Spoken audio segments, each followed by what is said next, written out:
Good morning everyone, welcome to MT time story blog. দেখো আমি রান্না বসিয়ে দিয়েছি। তো এখানে হচ্ছে ফুলকপি আলুর ঝোল, এখানে হয়েছে দেখো কুমড়ো বটি, আলু ভাজি আর হলো ফুলকপি ভাজি রেখেছি ছেলের জন্য, আর এখানে ভাত আর ডাল আছে।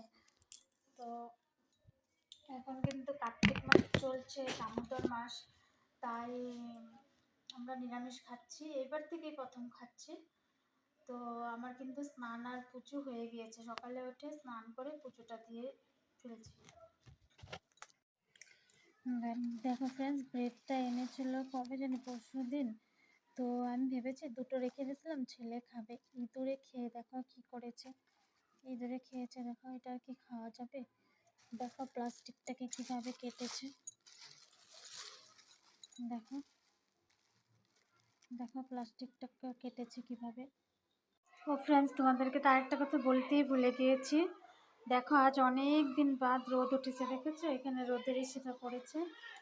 এই দেখো আজ অনেক দিন বাদ সূর্য মামা উঠেছে। সূর্য মামাকে অনেক অনেক ধন্যবাদ।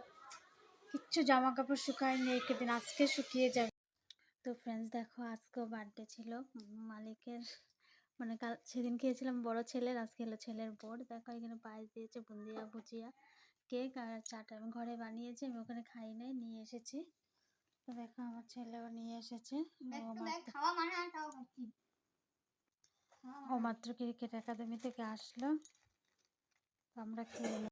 দেখো আজকে রোদ্র উঠেছে, তাই একটু আবার গরম গরম পড়েছে। ঠান্ডা কিন্তু ভালোই পড়ে গিয়েছিল, সোয়েটার সবই বের করা হয়েছে। তো দেখো রাত্রে খাওয়া বানানো হয়ে গিয়েছে, এখানে করলাম সাদা রুটি আর এখানে ছেলের জন্য করলাম পরোটার মতন। আমি কিন্তু রুটি বানাতে পারি না, দেখো আমি কড়াইতে রুটি বানাই, আমি তাওয়াতে রুটি বানাতে পারি না, আমার রুটি কেন যেন ভালোই হয় না। তাই আমি কড়াইতে করি, কড়াইতে দেখছি ভালো হচ্ছে, তাই কড়াইতেই রুটি বানাই।